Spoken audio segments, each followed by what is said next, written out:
because I'm intrigued. All right. They're finishing up drug tests. That's what took so long. They should be here soon. Lawler and McDonald obviously are at the hospital, and they won't be making it.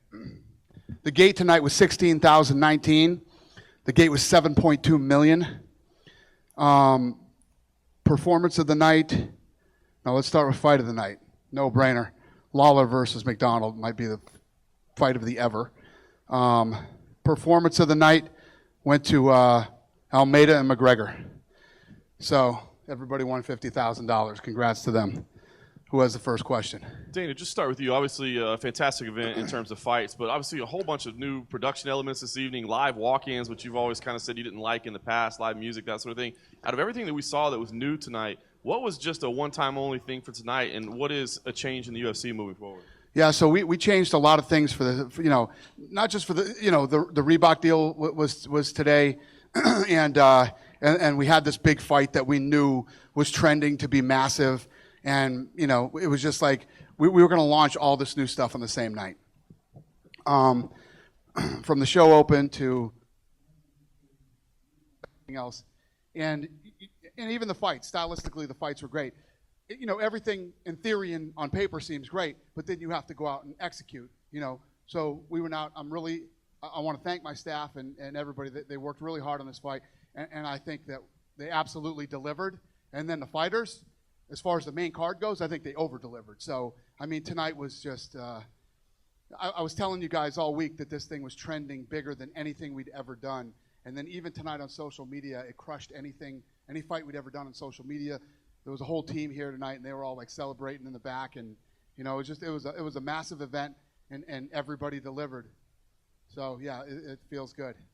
Obviously, we always ask you to matchmake. There is no matchmaking to do here. We know it's Conor and Jose Aldo next. Right. Early indications. Is there any thought? I know that you got to see how everybody heals up and that sort of thing. But any thoughts on when that could take place? Could a Dublin fight happen and do a stadium, instead of the 3 arena as is now? What's the early indication? No. There's a thing where we told Conor, if Conor fought and beat Jose Aldo, we would let him defend at Croke Park, Ireland. So. When he and Jose Aldo fight, it'll be here in Las Vegas. Fantastic. As of right now. Anything could change, but as of right now, the fight's in Vegas. Okay, thank you. Let's start with Thomas Almeida, please. Obviously, a huge favorite coming into this night. Early struggles. What did you think about the fight as it was unfolding? Você era o grande favorito aqui, mas deu duro ali no início. O que você achou da luta? Bom, o Brad Pickett é cara muito duro. Tem a mão bem pesada, eu demorei para entrar na luta, para me sentir confortável, mas eu sabia que a hora que eu ficasse confortável eu ia nocautear ele.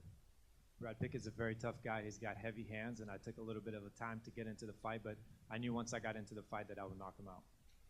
Spectacular finish with the flying knee, obviously a knockout of the year type candidate.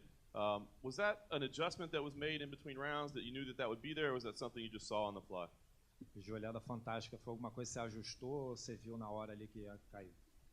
Eu treino bastante esse golpe na academia, mas eu já tinha analisado o jogo dele e sabia que ele ia cair bem confortável naquela situação.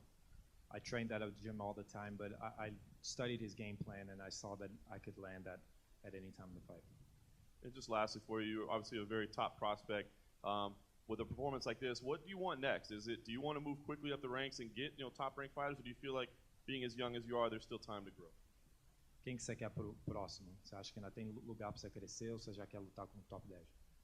Eu sou lutador do UFC, eu sou funcionário, o que eles mandarem eu vou estar bem preparado. Mas é aquilo, eu sou jovem, eu quero crescer, ganhar experiência e no futuro ser o dono do cinturão. I'm a UFC fighter. I'll fight anyone they put in front of me, but I'm still very young, so I want to lead my way into the belt. Thank you. If I could quickly for Chad, now that you're here.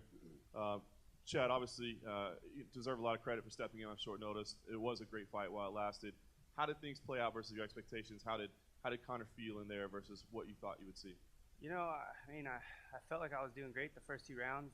Especially that second one, I was controlling the fight the whole time. But I took a risk. I went for the submission. I probably should have just stayed there and kept throwing the elbows. But I'm trying to finish the fight, and that's the risk you take, and that's the fight game. So he was able to get to his feet. I was was pretty damn tired, honestly, at the end of that round. You know, but I took that fight on short notice. It's a risk I was taking, and you know, I'd absolutely love to get back in there again with a full training camp and try that. So hopefully we can make that happen one day. I know you don't like to make excuses or say anything, but you know there are people saying the stoppage with just a few seconds left in the round was premature. You know you probably haven't seen it yet, but what's your thought? Do you feel like you needed more time? I mean, I'll have to see. I have no idea, but you know, I remember getting back to the feet and just feeling tired. My feet were planted, you know, and that's the mistake I made. And Conor was able to stand there in front of me and tee off, you know, and you know that's the mistake I made, and I'll have to, you know, go back and watch. I don't know how fast, you know, the stoppage was or anything, but yeah, I mean, if Herb thought it was done, then it's done. You know, he's the ref. He's the one that makes that decision, not me. Welcome to One on One with John Morgan, ladies and gentlemen. Last question for you. I apologize. Last question. You have been in there now with Conor McGregor. You've been in there with Jose Aldo. We know they're fighting next. Can you be the first one to offer a prediction on that?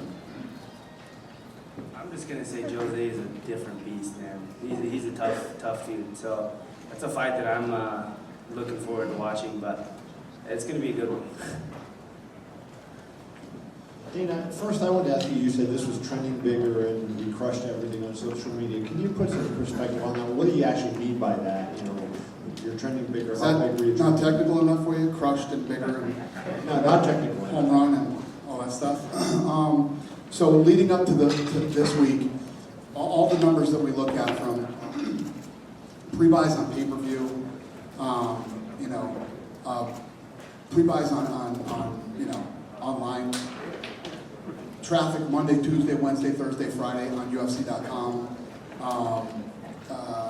Obviously the gate, the list goes on and on. I mean, everything, analytically, everything that we look at leading up to a fight on Fight Week, it destroyed everything we've ever done. I mean, even the embedded series with Jose Aldo and Conor McGregor on the World Tour did like almost 14 million viewers, and this one crushed the one for the World Tour. So I mean, just in every way, shape, or form tonight on social media. So tomorrow, or not tomorrow, but Monday, we'll have a complete report on everything that went on social media-wise, and this one has smoked anything we've ever done. Do you think you exceeded 1 million on the pay-per-view? It's looking good. Pay-per-view is looking good. You know, you said it was a no-brainer for fight of the night for Lawler and McDonald. Obviously, it was a great fight, but you know, the Stevens and Bermuda's fight was unbelievable. I agree. I agree, but what I take into account in that fight, if you look at Rory McDonald, nose was broken in the first round. Couldn't breathe, couldn't see, continued to fight, right? And it's looking like a one-sided clinic. Then he hurts Robbie Lawler, right? Then he follows up with like 10 head kicks to the head and doesn't finish Lawler. Lawler hangs in there and makes it through that. Then I had a 2-2 going into the 5th round. The judges had 3, and other people that I talked to in the back had 3. I'm not a judge, so who gives a shit what I think, but I had a 2-2 going into the last round, but both guys had to feel like, I have to win this last round. Both guys unbelievably hurt, and then you see the outcome. What I want Robbie Lawler's lip. If you could have been in the octagon and saw this lip, okay? He would talk, and this part of the lip would move, and the other part wouldn't, right? What's his name? Nose was broken. They asked him when Rory got out back, they said, what year is it? He didn't know what year it was. You know what I mean? It was a complete display. First of all, it was a war, and a complete display of chin, heart, grit, dogged determination, and the will to win from both guys. I mean, when you talk about fight, like I said, fight ever, that's what I'm talking about. And I guess, you know, my question was going to be this was such a great fight. There were so many great fights. Is this the greatest series of fights you ever saw, you know, starting with Almeida going one after the other after the other? Yeah. And even Matt's fight was yeah, the main card. And the first, the headliner on the prelims and the main card were without a doubt. Matt kicked it off, and then it just went, you know? And even, it's Almeida, you know, I've been talking this kid up for 2 weeks now, and, you know, Tyson was saying, I said, this kid's, you know, telling Tyson about him. Tyson's like, when he was over, he's like, you don't know how good a guy is till somebody drags him into deep water. That's the true test for a real fighter, and, you know, you see how good he is, and obviously Almeida did. And I just have 2 questions for Chad. Chad, in the first round, you know, he landed a couple shots on you. How heavy were his hands? I mean, were his hands, you know, when you early in the fight? Was he a heavy hitting guy? I mean, I think more than anything, he's accurate, and I think that's what plays into I guess the success he has with his punches. But I mean, nothing really was like overwhelmingly powerful. But I mean, he's got power, but like I said, he's more accurate, I'd say, than anything. And then you touched on it a little bit when you talked about, you decided to go for the finish as opposed to keep dropping the elbows. When you were dropping the elbows, could you feel him weakening? Did you feel like, he was seriously hurt because he was cut from the eye? You landed 3 or 4 really big ones. Did you feel like maybe he was weakening at all? Yeah, I mean, I would think so, but I mean, you got to give it to him. The guy didn't stop talking shit the entire time. I was hitting him with everything I had. The guy was still running his mouth. So I mean, that's Connor, I guess. Chad, what was some of the stuff that he was talking about? Because you were right. I mean, throughout that fight, he kept talking to you. What was he saying? I mean, I'd land a giant elbow on his face, and he'd say, "Is that all you got?" Yeah, just stuff like that. And Matt, how important was it for you to end this 2-fight losing streak? And the way that first round was developing, were you looking that this was going to be a war, and maybe you needed to find some way to end it quickly? I definitely expected it to be a war. I come in prepared for a war, and he was definitely prepared to deliver. Unfortunately, he hit me with an elbow, and that woke me up. And nobody wants to trade elbows with me, I can promise you that, and he made that mistake. Dana, given the McDonald fight and McGinn Lawler was so good, does it beg for a trilogy, like, immediately, or what's your thoughts on what to do with the problem for Robbie Lawler is McDonald is the next best guy there, and the rest of the division is going to have to get through him to try to get to Lawler, and so I mean, guys who know the fight business, been around for a long time, a fight like tonight can change it too. It can, we'll see what Rory's got when he comes back, but right now he's the second baddest dude in the world at the 170-pound division. GSP? That would be awesome. I mean, I don't know, let's say. I'm not saying anything. Everybody be right. Dana said GSP is coming back. Chad, just down here to your right. How did your fitness feel? You said that you were feeling a little tired as it went on. Did that change the way you approached the fight? Like, did you go for things sooner than you may normally would have, knowing or wondering if you had the fitness to go 5 full rounds? Did that impact the way you approached the fight? I mean, no. Honestly, I just try not to think about it. I know what I have to do, the game plan, I got to get in there and do it, but sometimes your mind's willing, but your body's not, and that's basically what happened tonight. But, there's not a whole lot I can say about it other than Conor was a better man tonight, and I'd absolutely love to get back in there and fight that guy again with the training camp under my belt, so we'll see. Question for Thomas Almeida. I'm going to ask him in Portuguese, Derek can translate. Tominhas, aqui no meio. Tominhas, você ouviu agora o Dana White dizer que o Mike Tyson estava comentando sua luta. Imagino que você seja um grande fã dele. O que significa para você ouvir que o Tyson falou de você e aprovou sua vitória hoje? Thomas, you heard Dana saying that Tyson was speaking about your fight, and you're obviously probably a fan of his. What does that mean to you to have him talk about your fight? Bom, estou muito feliz. O Mike Tyson, desde quando eu era criança, eu assistia as lutas dele. É o cara que fez eu começar a lutar. Então é um sonho realizado. Assim, estar lutando em Las Vegas, ainda mais poder tirar uma foto com o Mike Tyson e poder elogiar a performance da minha luta é maravilhoso. I'm very happy. I was watching his fights when I was a kid, and to be able to have him watch my fight and be here in Vegas fighting in front of him and take a picture with him and knowing he's talking about my fight, that's wonderful. Você disse também que foi tudo como planejado na luta, mas imagino que você não estava planejando tomar 2 knockdowns ali no primeiro round. Quão duro foram os knockdowns e quão difícil foi superar esse momento de adversidade? You said everything went as planned in the fight, but you probably weren't planning to get knocked down twice in the first round. How hard was it to go through it and fight through the adversity? Eu sabia que ele tinha mão pesada, mas não tanto, né? Tanto que os meus 2 knockdowns. Mas assim, na academia eu treino muito forte, treino muito focado, muito duro. Tem outros parceiros de treino que batem tão forte quanto o sertanejo, o mineiro, o alto, o osso, todo o pessoal lá. Então, estou acostumado com sentir essa porrada, sentir essa pressão e poder dar a volta por cima. I knew he had heavy hands, obviously not as much to knock me down twice, but I'm used to guys with heavy hands in the gym, so I knew that I could fight through it. Dana, right over here.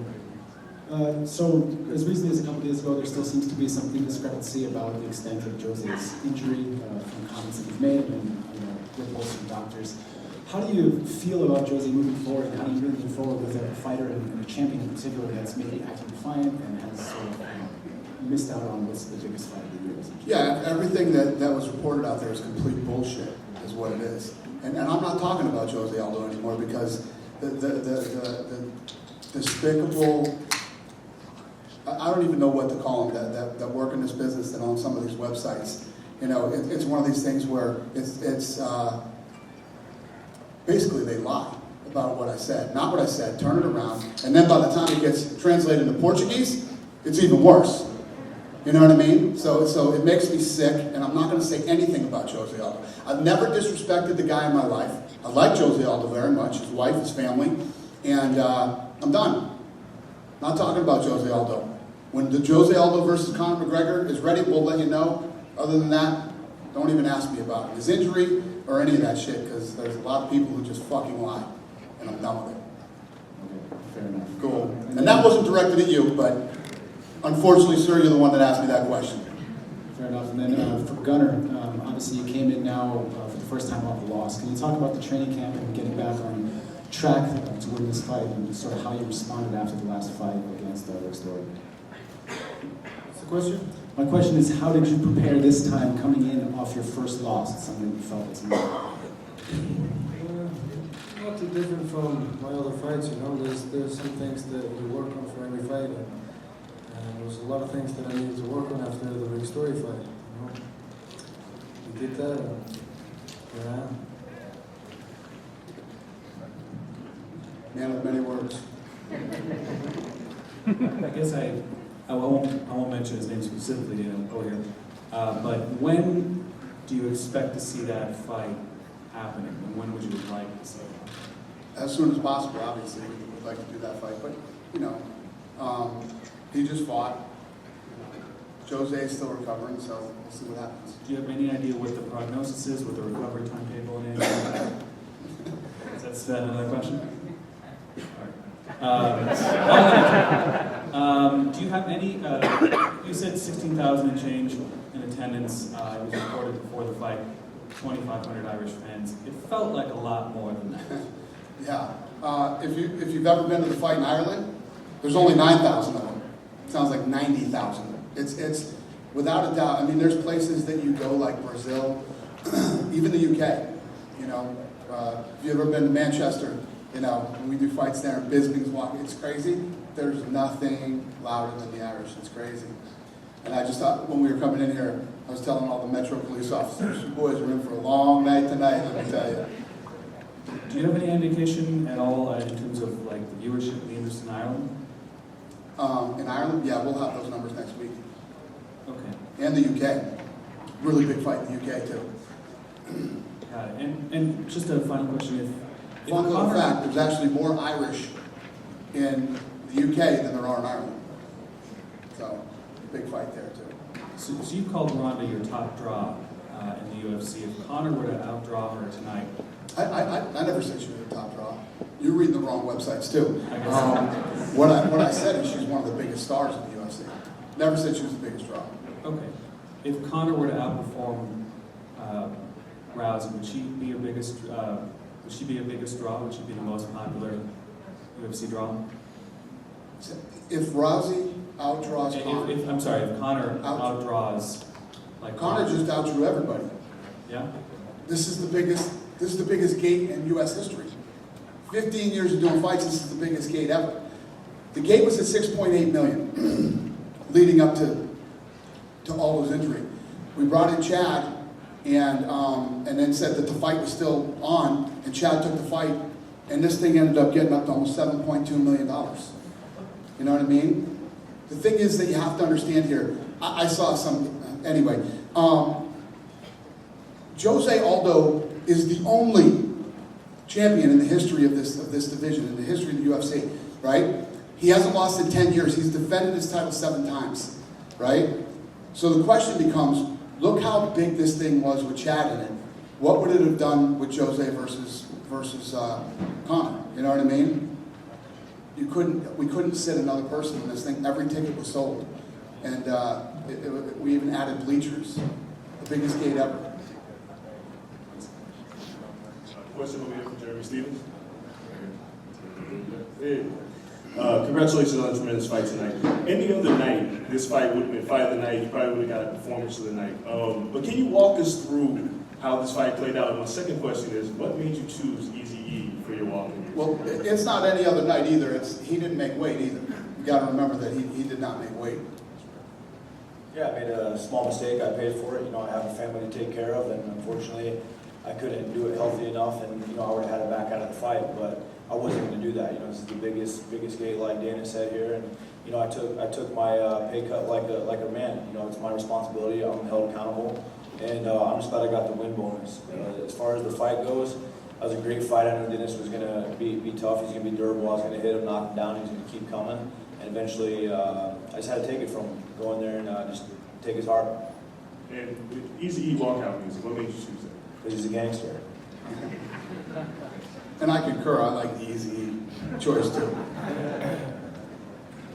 Yeah, I have a two-part question on the presentation tonight. First, about the walkouts with Sinead and Aaron. Can you just take us into that process from when you thought, okay, this is something that we obviously probably started prior to Chad coming into the fight, but just the entire process of getting that done, because it was somewhat unprecedented for a UFC event.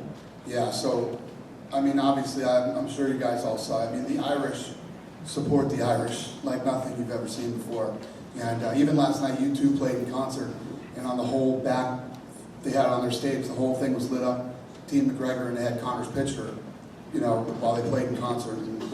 And Sinead O'Connor, I actually ended up calling Sinead O'Connor. I called her, and I said, "Have you ever heard of the UFC?" And she said, "No, but I've heard of Conor McGregor." And we started talking, and she was absolutely in and wanted to do it. So once that happened, and then we were working on Rihanna for Jose Aldo. So once that all started, when I was talking about, I didn't answer this question either earlier, sorry, but what I never like about the entrances is it's always somebody walking out with a microphone with them. You know, and it's never, well, when we did it, we wanted to make it look more like the Grammys or something like that. And actually those lifts that we got tonight, those were from the Grammys. Those are like the only 2 lifts that exist. And the one that he was on lifted up like that too, but he had like 3 people playing with him, so we couldn't raise them. But if we were going to do it, we're going to do it right. So it was actually, I see why they walk out with a microphone in boxing, because it's super expensive and it's a lot of work. But that's the way we work, man. If we're going to do it, we want to do it right. So we wanted this thing to look great, to sound great. I mean, I don't know if you guys have all heard his walk-in song before Country, but it sounded like we plugged an iPod in. That's how good he sounded tonight. And then Sinead, her voice is just iconic and badass, and it came off great tonight. So, did you like the final product? Were you happy with it? I was really happy with it. So listen, when you're mixing live music and fights and the crowd, the rowdiness of the crowd, and the energy and the noise that goes along with it, because at a concert, when somebody's singing, you don't scream at the top of your lungs through their entire song like they do here. So to be able to pull that off, it's not as easy as it looks. And I mean, I'm sure everybody has their own opinion of how it looked tonight, but I was really happy with it. And Chad, is it true that you only found out about Aaron being here today? And if so, how did you react to that? No, I mean, I actually knew about that, I don't know, what, 5 days ago? Yeah, like a few days. So after he came in, obviously Jose and Rihanna are out. I started hunting down Aaron Lewis, who was on vacation with his family. And it took a few days, and then finally I got him, I got the deal done. And then literally I was at dinner and I called him and told him I literally just got this deal done. What was your reaction? That was something I'll never forget. That was badass. Aaron is a guy that listened to for a long time when he was in Spain, and I love all his country stuff now. And, to look back when I walked out and see him up there performing, that was unbelievable. Cool. And Matt Brown has been bitching that I won't let him walk into his death metal, kill your family music. And, so I caved on that too, and he got to walk into his song tonight, which I saw his wife, and she said, "Thank you for finally letting my husband walk into the music that he wants to listen to." And sorry, just another quick one about the presentation, because the entire show looked different, at least Fight Pass and the pay-per-view. Can you just take us through that process as well? Like, when did you start working on that and come to the conclusion that you were going to unveil it tonight? Yeah, we've been working on this for a long time, and obviously the production, to take the production to the next level. And Gary Cook, who used to run Europe for us, when he came over here, he's taking over brand management, and he built this team, started working on the brand. I'm sure you guys saw the stuff, the changes to the UFC logo, and all of it. Everything just sort of came together and blended together tonight, with Reebok and the new look, all the new branding, and all the new things that we're working on, including the commercial for Conor and Aldo that we launched for this fight, and it's been a long, hard process, and not to mention the fact that we also were working on the drug testing thing, and we've literally been buried in the office in meetings for months, man, working on all this stuff. Thank you. Thanks. A question for Dana White, over here to your right. This arguably was the greatest main card in UFC history. An argument could be made for that. It also coincided with the partnering with USADA and the new era of enhanced drug testing in the UFC. Is there an added sense of satisfaction for you that historically those two things will be linked, and this will not only look like one of the greatest main cards in history, but also one of the new cleanest ones? The new era, it's definitely the new era of the UFC. I mean, everything's different. I think that we've, Reebok has unfairly taken a lot of heat over this thing. I think the uniforms look awesome. I think tonight they looked clean. At the weigh-ins, everybody looked, oh yeah, we didn't even talk about the weigh-ins. That was a whole new setup too at the weigh-ins, which I thought the team did a great job there too. But everybody looks clean, it looks good, and in the long run, it's going to be good for everybody. It's going to work out for everybody. And I know, there's a lot of talk about money and everything else. It'll all work itself out. Speaking of spending a lot of money, you spent an unprecedented amount of money promoting this fight, which was originally going to be Conor McGregor and Jose Aldo. If you were to spend more money than that, promoting that eventual fight, doing it bigger, and that would be a tall order, realistically, how much lead time would you like to have on having that fight made before you start the promotional machine? Well, we already went through it. I mean, I don't think there's anybody anywhere that doesn't know about Aldo and Conor, and I think tonight took it to another level, And I think tonight, Conor's win over Chad is a badass, legit, the number one guy in the world. The only guy he's ever lost to was Jose Aldo. So I think that it just, when you put it all together, it takes that fight to a completely different level, and we're going to spend a ton of money again, but everybody knows. Do you have an idea how long you would want, ideally, to start doing that? It's going to depend on these guys, where they're at physically. And to that end, a question for Chad Mendez. Chad, obviously that second round was all yours right up until the end. You had top control throughout. A lot of times, a wrestler as accomplished as yourself, when he has top position, has a real feel for the opponent on bottom, particularly if it's an opponent who hasn't been tested that way before. Did he feel calm to you? He appeared to be calm throughout. Did you have a feel, as you would compare that to other opponents, how he was on bottom? Yeah, I mean, obviously I'm not going to sit here and talk trash about Conor if he won the fight, but, I felt like I had complete control on top. I felt like, there wasn't a whole lot he could do when I was on top of him. I made the mistake by trying to go for a submission. I could have stayed there, and I probably should have, and just finished the round out like that. But, that's a mistake I made, and that's just how it goes. So, I don't know what else we want from that. Thank you. Dana, we didn't have face-offs before the weigh-ins this time. This is going to be like how it's going to be from now on?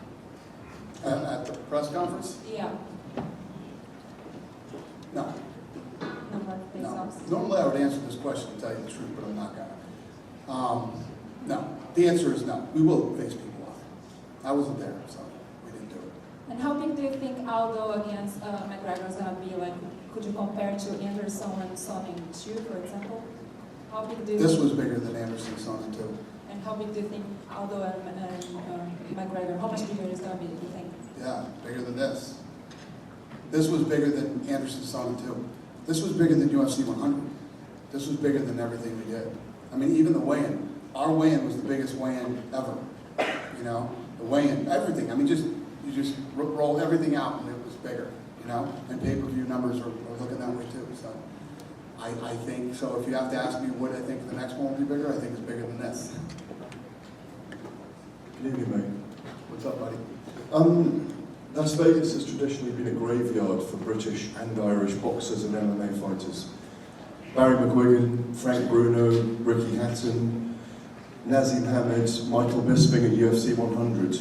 Bisping's had some good ones here too, though. But the big one, UFC 100, was a bad night from it. But the big fights for British and Irish fighters have never gone well here. Connor shifted the paradigm tonight, and I just wondered. And last time. And last time, but you've been looking for a while for a star to kind of ignite the whole of Europe.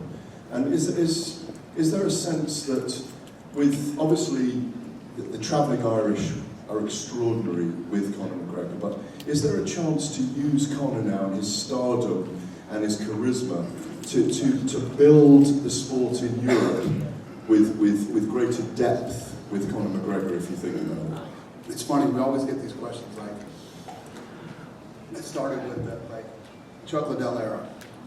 Chuck Liddell's going away, and da-da-da-da, and then there's Anderson Silva, and the list goes on and on of all the different guys that have come and gone, the Brock Lesnar's, and everybody's like, now what? Canada was off the charts when George St. Pierre ruled the world, and in Brazil, when Brazil's cracking with big champions, Brazil is buzzing, and they're doing, 67 million people are watching on TV and all this stuff. Guys, there's never going to not be stars. It's never going to happen. There's always a new guy who pops up from a new territory who is the baddest dude in the world, or perceived to be, or on his way to be, whatever it might be. And there's this fascination, this fascinating thing that happens with human beings. When you have a guy who looks like you, talks like you, and comes from where you come from, the world rally behind him, especially his home country. And when you have a guy like Conor who has the charisma to spill over to a lot of other people, it becomes big. There's always going to be another tough guy coming up from somewhere, and that will ignite a market. And yes, Conor is definitely the guy right now for the UK and Ireland. And how enjoyable is it when someone creates theatre for you in the UFC? Well, Not it just definitely doesn't inside the suck. octagon, I mean, it's not a bad thing. It definitely doesn't suck. And but I always say this. People always ask me, what if you had a bunch of Conor McGregors and you had this and that? If we had a bunch of Conor McGregor wouldn't be fun. You're going to have guys that have absolutely zero personality but can fight their asses off. You can have guys like Conor who have the personality and can fight their ass off. You can have guys who are middle of the road, humble guys, which are most of the guys who fight in the UFC. There's always going to be different things, and I think that's what makes the sport fun, and that's what makes it entertaining.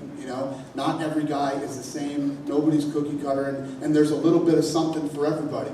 More people might follow a certain guy, but a lot of other people like different types of guys too. I actually think it's the perfect mix, and the only thing that I really care about is how good are you in the octagon. How good can you fight? That's all that matters to me. Just a final question for Gunnar Nelson. Good evening. It must have been very satisfying for you to win in the way you did. And what does it mean to you to win on this huge card in Las Vegas? It means everything, This has been our dream. I like the way the fight played out, and I like everything about it, It's great. There's a perfect example, okay? Now, That is fascinating, right? There's something about every guy's personality that makes you like him, you know? When that guy grabs the mic, you're not expecting to hear something. He's going to tell you exactly what he means, and that's it. Fucking fascinating. This is exactly what I'm talking about. What's next? Yep. Dana, first thing, I like the new uniforms. I think they look good. I think everything was You're good going to on get hand. murdered on your way out of here. I didn't like all the dragons and fires and brass knuckles and skulls and shit. Amen, brother. Amen. And the banners are gone. Thank I like God the American banners. flag, though. I like the American flag. Thank you. Where can you go when things get this big?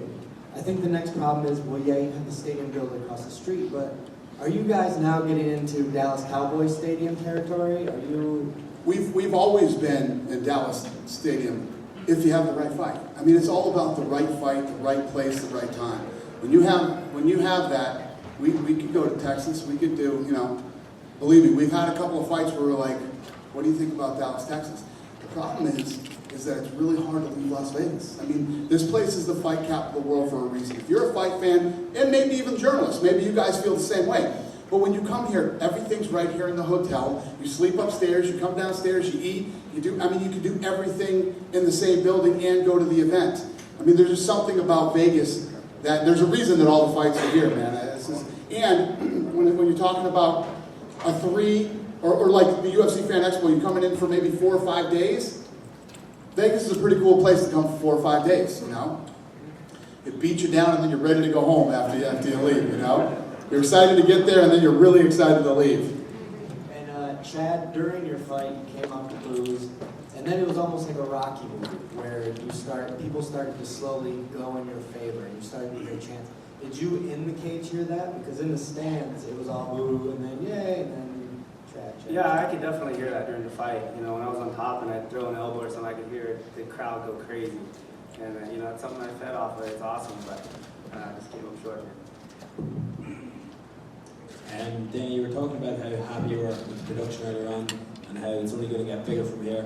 Do you think that having singers introduce the main event is something that the UFC will continue maybe 2 or 3 times a year in the future? And this was just, you know, tonight. Tonight was a night, you know, where we launched all these new things, and I gave it a shot. I wanted to try it and see how it would go, but I wanted to do it the right way. But it's expensive now. It's really expensive, and you have to, you know, again, much like Dallas, Texas Stadium, you have to have the right fight to do it. But listen, you know, when things are good, I always want to give the fans the best, you know, the best product possible, and I always want to give the fighters, like, you know, when we go in the back and I talk to these guys after the weigh-ins and stuff, it's just, I love it so much, and I love what they do. I call us the bells and whistles. We do the bells and whistles, and then these guys go in and deliver. And like tonight, man, it's one of those nights where I said, I feel like we delivered and the fighters over-delivered. These guys just came in and just, it's awesome, man. And I don't know, I'm not saying I'd never do it again, because I think it went great, but it's tough to do. I was working on this thing. I spent more time working on that than I should have. You know what I mean? But I wanted it. I wanted to do it. I wanted to try it. I wanted to make it happen. It's a lot of work, man. It's a lot of work. And I got enough shit to do. The last couple of months, and even if you want to say a year, when we're talking about a stadium show in Ireland, you've always just said a stadium. This year, or this week, you're actually saying the words Croke Park. Does this mean there's something that's happened in the last week or two, maybe in terms of the curfew, the issues that we're going to have? Or after seeing tonight, is pay-per-view? No, not even considering any of that. I'm just one of these guys that I believe that we can do anything we want to do. Like, if we're determined enough to get it done, we can get it done. And obviously, I've told you many times, except for New York, I've told you guys many times that Croke Park stuff, it's a tough place to pull off, but we're determined to do it. I'm going to ask you guys, do any of you have any questions for the rest of the guys?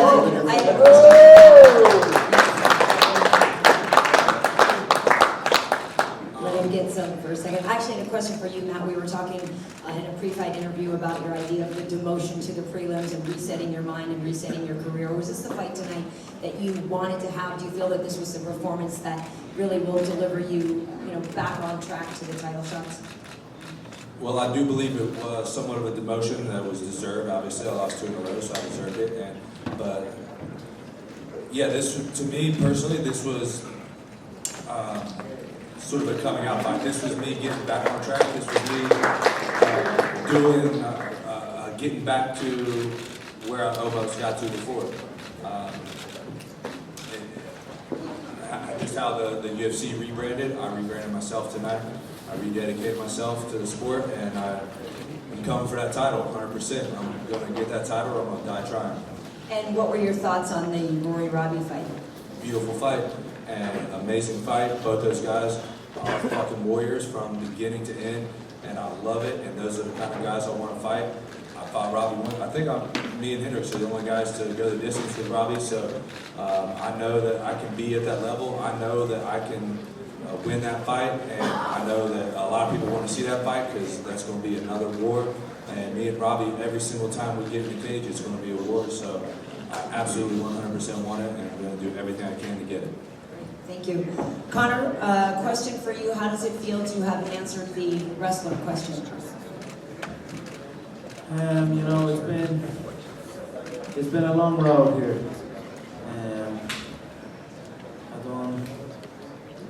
The question never really bothered me, that question, you know. I knew what I could do. I knew you cannot have a singular approach in this game.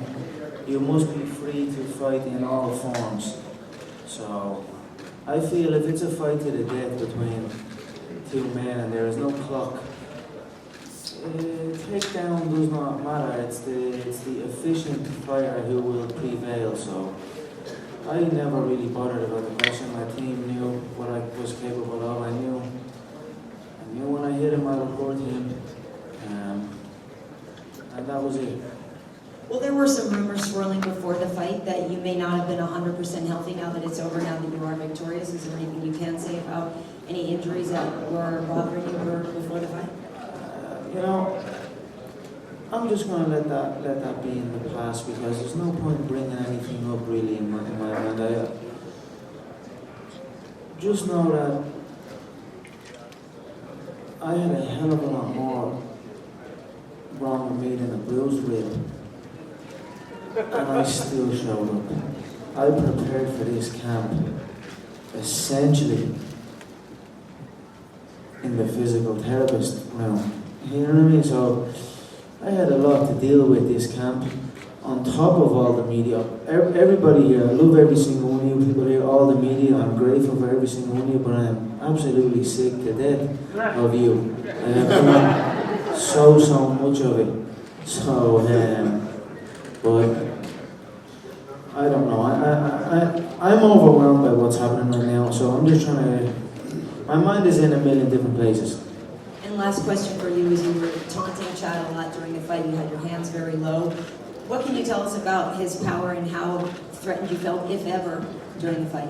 I didn't feel threatened. He's probably one of the hardest hitters. Beside me, I think he's probably number 2 heaviest hitter in the division. He's certainly the best wrestler in the division.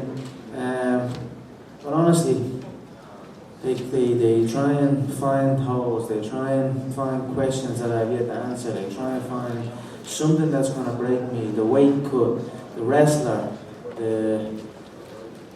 I don't know. There's always something, but I always prevail, and I am always confident that I can take whatever these people give. I can walk through everything. And he hit me 1 or 2 maybe, but I felt absolutely nothing. He cut me above the eye from bottom with a little elbow, but other than that, they were glancing blows, and I was speaking to him in there. I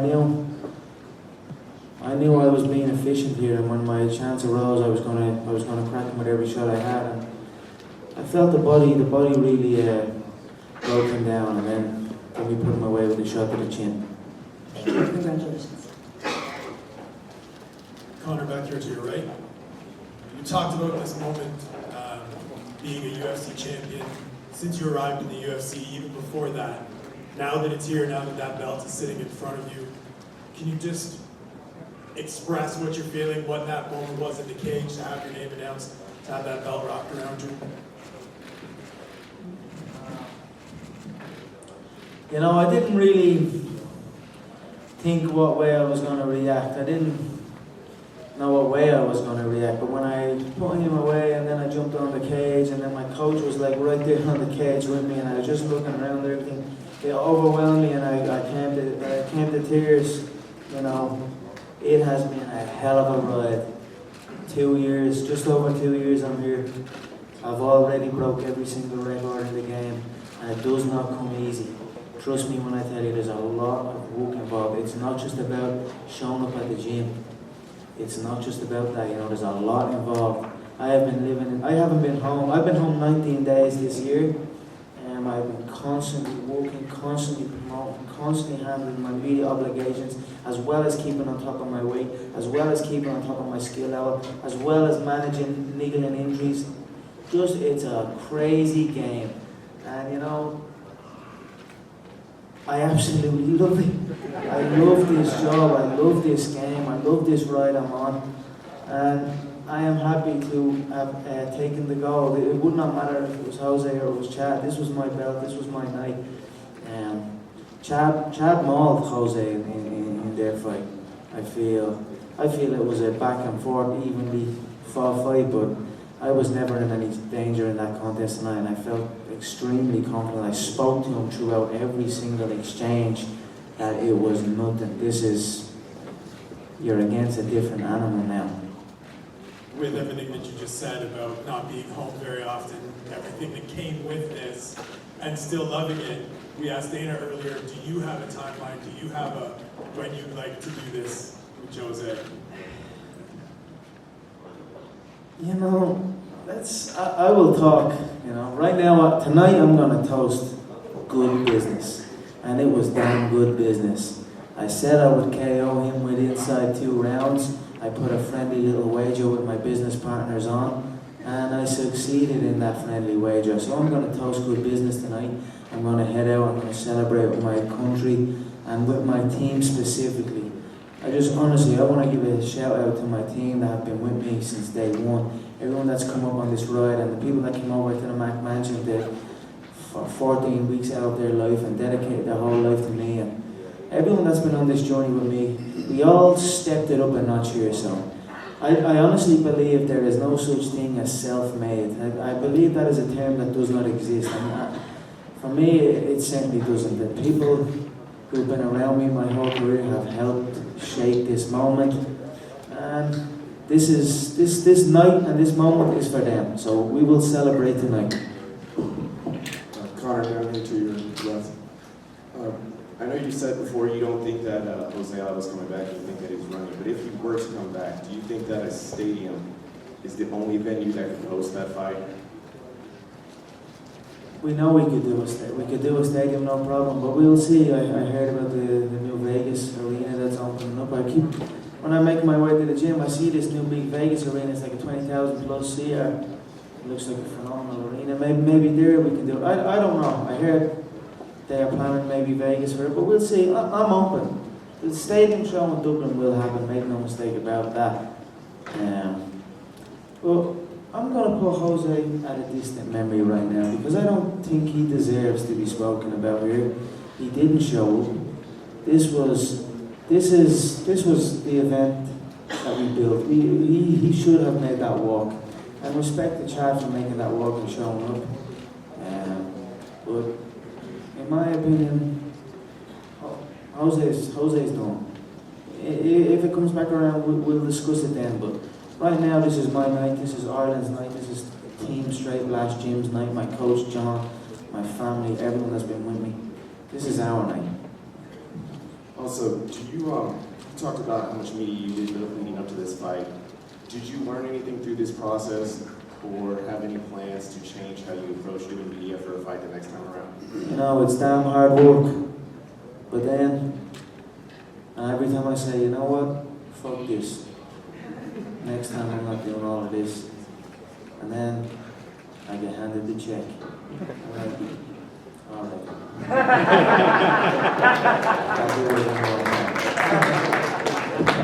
Connor, it's kind of seminal moments in your sport that quite often tighten the atmosphere. Can you just could you just tell us about that moment where you turned around and pointed up to Sinead?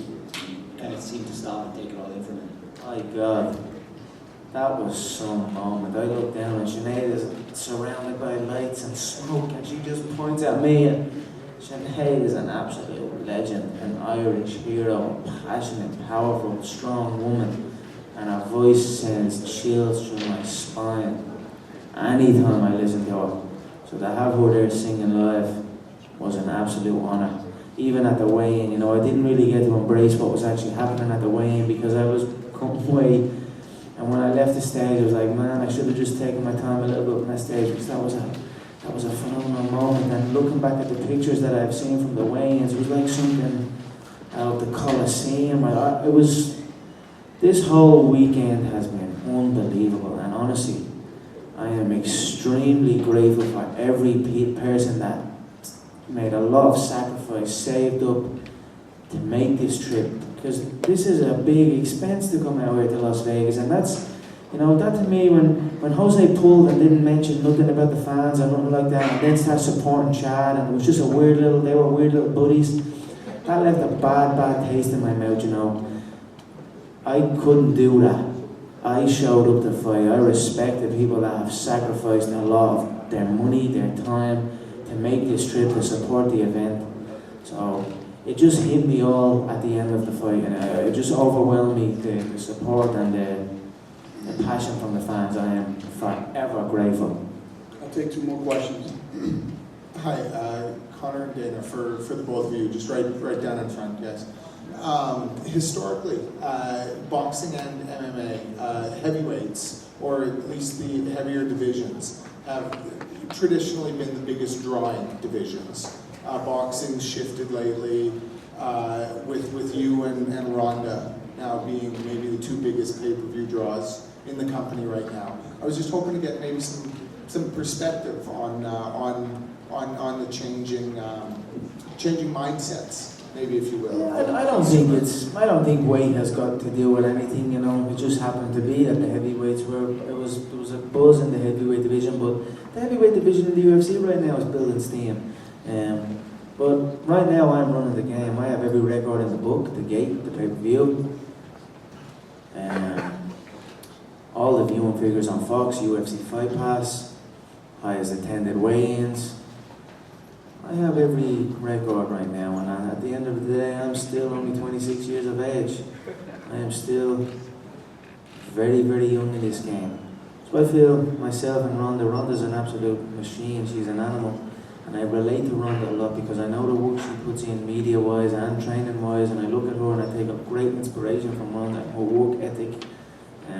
I feel it's me and Ronda at the top of the game. And I'm honoured, but there are many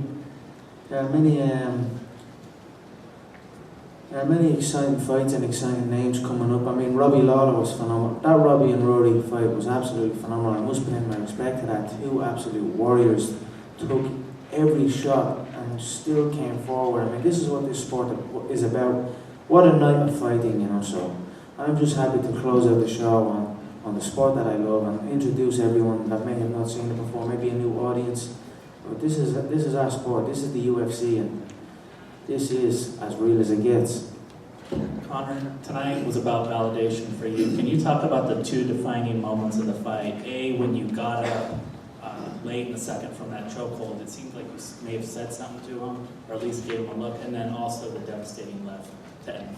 Yeah, you know, I felt I was hurting him on the feet earlier. I said to him right at the start, you know, because when we came fit, I have no ill feelings against Chad. The whole situation was weird to me because you throw in a guy that's 2 weeks out from a fight and it's a new guy, and then you have all his team talking all this kind of crazy stuff. It was a weird situation, but I didn't really have any emotion towards Chad. It just happened to be what it was. So I felt like he was trying to sell the fight a little bit or build it up. But when we were coming to the weigh-in, I just wanted to go face to face. Let's just stand face to face and square off here. And he was bouncing around and clapping his hands, and Dana was separating us, and I said to Dana, let's just come face to face. Let's stand here and look me in the eye. But it didn't happen. So we left the stage, and I was thinking in my head, you know, he's playing the game here. He thinks it's a game, but really, this is no game here. And tomorrow, I said to myself after the weigh-in, tomorrow night, there will be no bouncing around. We're going to be face to face and we'll see then. So when we came face to face, I said to him, I said, let's see who takes a back step now. Let's see who takes the first back step now. So I marched forward and he took the first back step. And then that was the fight. Every shot he threw, I spoke to him. He has heavy shots. He's put people away, but I didn't feel nothing. I don't feel anything when these featherweights hit me. I feel like a concrete block. And he secured 1 or 2 takedowns, but again, I knew the efficient man prevails in a fight to the death where there is no clock, no time limit. The man who is efficient is the man who prevails. So when I was on the mat, I was patient. I landed shots where I could. I stayed safe. He might have threw an overhand. He threw an elbow, split me in the eye. That was one. But then every other one was glancing. And every shot, I was like, That's what I kept saying. No. So I felt I was preserving energy, being efficient, and then when the opportunity arose to go back to the feet, I attacked the gut. Them keeps to the gut, them side kicks to the gut. They don't look like much. To the naked eye, they don't look like much. Only me and him know about it. Only me and the opponent know about it. But they suck rounds out of you. So that's what happened. His body, he was searching for his gas tank, and I was stabbing him in the gas tank. And then the straight shots landed, the roundhouse, the spinning kicks. I felt the fight went exactly as I said it would, like they usually do.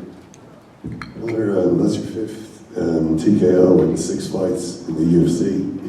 I'm just wondering how it actually makes you feel when you... Who is that? That was the last question. He had the last question right here. I said 2 more. I'm sorry. That's all right. What's your question? Go ahead. Yeah, it's Connor. It's your 5th TKO in 6 fights in the UFC. I'm wondering how it makes you feel when you actually knock out an opponent.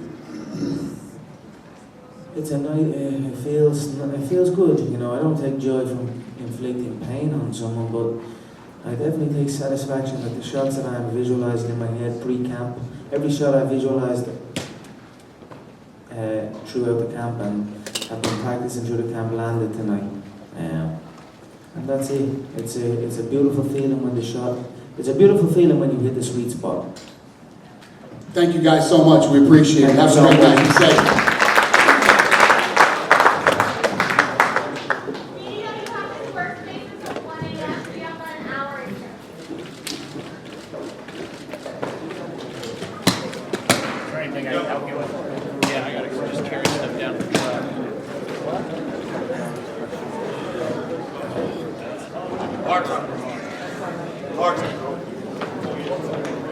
Hey, go with audio.